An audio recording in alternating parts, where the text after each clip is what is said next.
again, from the Registry of Motor Vehicles. We're here to talk about the CDL Self Certification Policy. This came down to us from the federal government.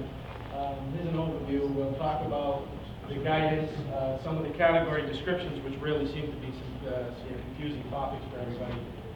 The reporting issues, what we're seeing as far as rejected material, some of the compliance requirements, and then the enforcement, and then we'll try to address as many questions as we can.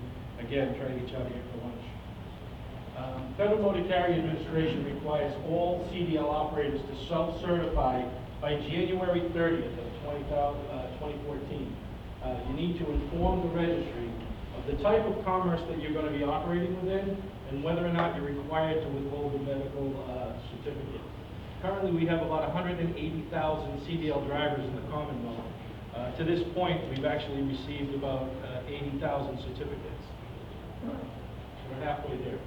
The four self-certification strategies are non-accepted interstate, accepted interstate, non-accepted intrastate, and accepted interstate. Had I built this myself, I don't think I would have picked these names. This is where a lot of confusion comes in. We probably should have gone with 1, 2, 3, and 4, or A, B, C, and D, but it just wouldn't be the federal government if it wasn't clear as mud.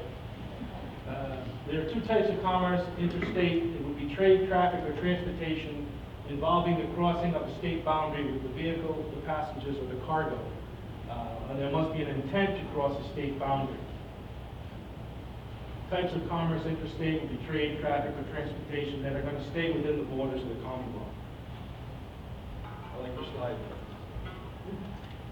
Self-certification, non-accepted interstate, NI, means you engage in interstate commerce and you must meet the federal DOT requirement. Accepted interstate means you engage in interstate commerce and you do not have to have the DOT medical card. Non-accepted interstate, you engage in interstate commerce and must meet the driver qualification requirements and obtain a medical examiner's certificate. The accepted interstate, you engage in intrastate commerce, intrastate commerce, and do not have to meet the DOT medical card requirements. One thing to remember is that these four categories, it gets confusing. But if you break it down, you're either driving intrastate or you're driving interstate. You're either accepted or you're not accepted. This is a copy of the medical card. And when we receive these, we only want a copy. People are sending in the original, and we've had to send them back. We have two full-time clerks that are working on this project. We're actually reaching out to people that are sending in the wrong information. Some of the main things that we're seeing are... They're sending 9 pages. The 9-page report. Medical report. We just need a copy of that. That's it. That's all we need, and the self-cert application. We're getting these missing signatures. Doctors' signatures are missing. The best ones we get are where the medical examiners has dated the exam in the future. So, of course, we have to send them back. And again, do you need all 9 pages? No. We only want that last page, which is the medical card itself. And we only want a copy. You need to keep the originals for yourself. Other considerations: for medical certificate, you should have an expiration date that is greater than 90 days. Anything less than 90 days, we're going to send it back to you. There's 6 conditions that appear on the top of the medical certificate that can be selected by the medical examiner. If the medical certificate is only valid if it's accompanied by the waiver or the exemption, although the term waiver is used, it's referring to the federal medical variance or exemption, not the state-issued intrastate waiver. If your medical provider selected accompanied by the waiver exemption or the SPE, which is the Skill Performance Evaluation Certificate, you're going to need to carry a copy of those documents with you. Again, here's the 4 categories: NI, EI, NA, and EA. I'm sorry? Everyone will remember that. Yeah, it's totally, yeah. So the non-accepted interstate is a Class A, B, or C driver who's privately employed or self-employed commercial drivers. you operate or expect to operate in interstate commerce, and you're required to obtain the medical examiner certificate. Again, some of the confusion comes in is because we keep changing the names. A medical examiner certificate is the DOT card. Some states call it differently, but it all comes down to the form that you may get off the DOT website. Drivers who have been granted a federal vision or diabetes exemption, or the SPE, also fall into this category. You should certify in the NI category if you meet the criteria, even if you do not consider yourself an interstate driver. The reason for this is you always want to certify to the highest level. Except in interstate, you operate or you expect to operate in interstate commerce, you are not required to obtain a medical certificate based on the type of transportation or operation. Some examples of the EI drivers would be city, municipal, or state-employed CDL holders, beekeepers, fire truck or rescue, emergency personnel, transporters of human corpses, or sick or injured people. One of the issues here, and there's some confusion, is that if I'm a municipal employee, I don't need a medical card. But if you're driving or doing something on the weekend part-time, you need to make sure that you have that medical card. We have a lot of guys, or a lot of people, who drive commercial vehicles for a municipality, state, or local, but they might drive a bus to Foxwoods on the weekend, make some extra cash. You're no longer working for the municipality, so you will need the DOT card. What about going out of state in a municipal vehicle that's commercial? Are you working for the municipality? For the municipality. You don't need the DOT card. You have to be registered for interstate. That's correct. If you're registered as accepted, interstate, and you are driving that bus to Foxwoods and you get pulled over, you will get cited. All Class A, B, or C drivers, privately employed or self-employed commercial drivers, operate or expect to operate in intrastate commerce only. You're required to obtain a medical certificate.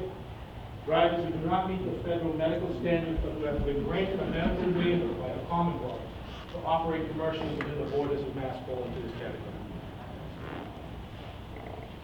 These are some examples of the NA drivers. We have drivers who are 18 to 21 years of age with a K restriction. Drivers 21 and over with the W restriction, which is associated with their license to operate.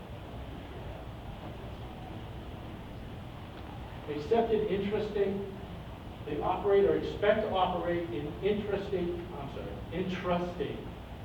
not required to obtain the medical certificate based on their transportation or operation.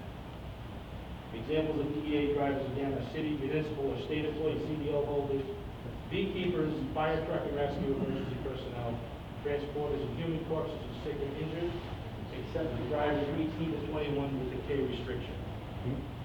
Yes, sir? Firefighters required for the CDL? No. Firefighters are exempt as long as they're performing their jobs in an emergency.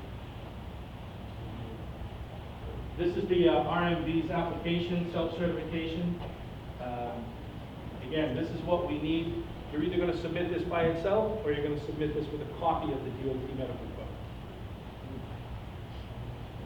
These are the rejected self. We're seeing an average of 20 to 25% of self-certifications that are rejected each month. Most of the common reasons are the missing med cert or the DOT card, the med cert's not been signed by the doctor. The purpose of completing the med cert info on the form is to get legible information. And what happens is we have an area on the back of the card where we want people to transpose any information that's required. Some people are thinking that because they did that, they don't need to send in the medical card. If you have a medical card, we need a copy.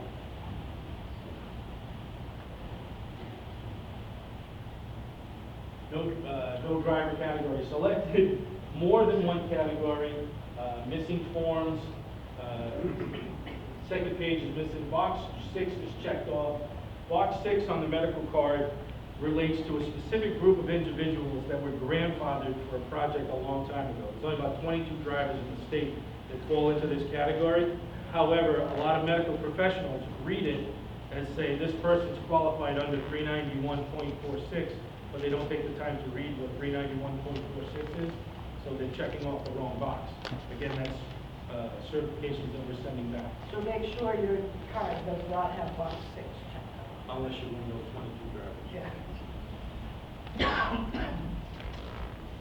self-certified. The self-certification form and a copy of just the last page of the medical certificate be submitted via mail to the registry's address. It can be faxed in, or you can bring it into any RMV branch location.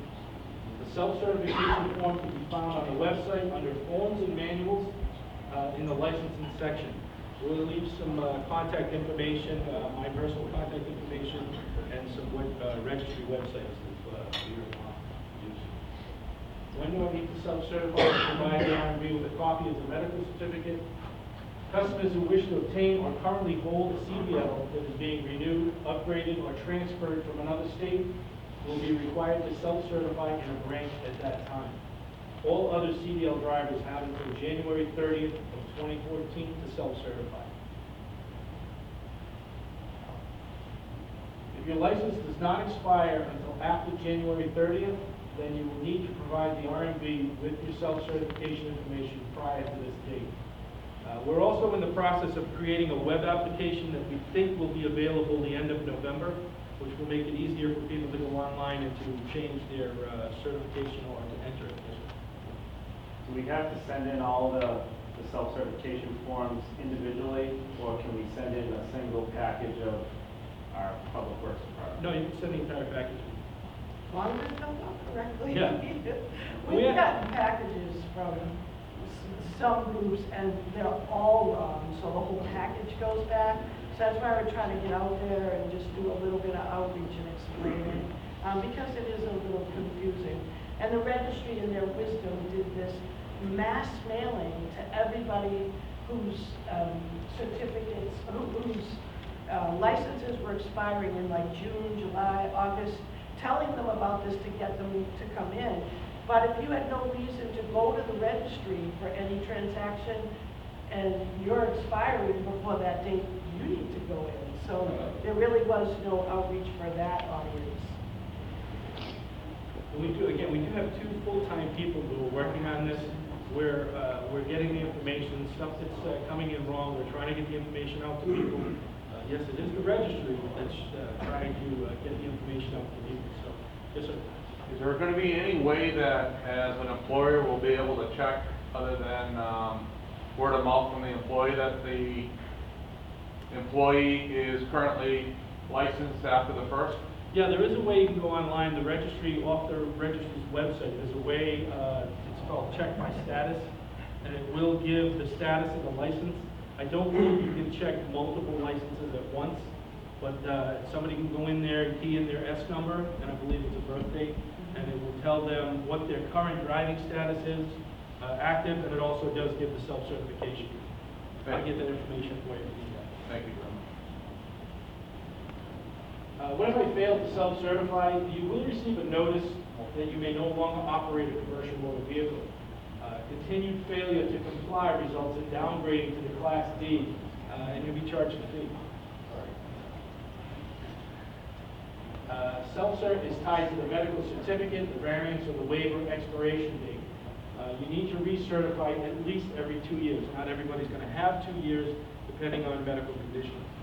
After initial self-cert, you will receive a reminder from the registry when your self-cert is due to expire. NI and NA drivers who do not recertify by the expiration date will lose the privilege to operate a CMV that requires the CDL. License of NI and NA drivers who do not recertify within 60 days of the expiration date will be downgraded. You may also need to recertify prior to the expiration date if the type of driving you conduct has changed. Again, this goes back to if you're a municipal driver, you don't need the med cert or the DOT card, but then you do decide to drive that part-time bus, the Fox Woods, you need to go in and change that. A driver's self-certification category and medical certificate information will become part of the civil driver record that's used by law enforcement. You will be held accountable for the information provided as part of your self-certification. Bless you. Even if you self-certify prior to the January 30th date, it's required that you continue to carry a physical copy of your medical certificate with you until that date. I've been asked by a couple of different communities that after that date, should I still carry it? I would. They're saying you don't have to after that, after January 30th. It's a slip of paper that fits in your wallet or your pocket. just for safekeeping, I will bring it there. Okay, if you go to the registry's website, there's some FAQs. We've printed them out. There's some good questions there that might pertain to your case particularly. Also, Federal Motor Carrier has some frequently asked questions on their website, which is a little bit more in detail.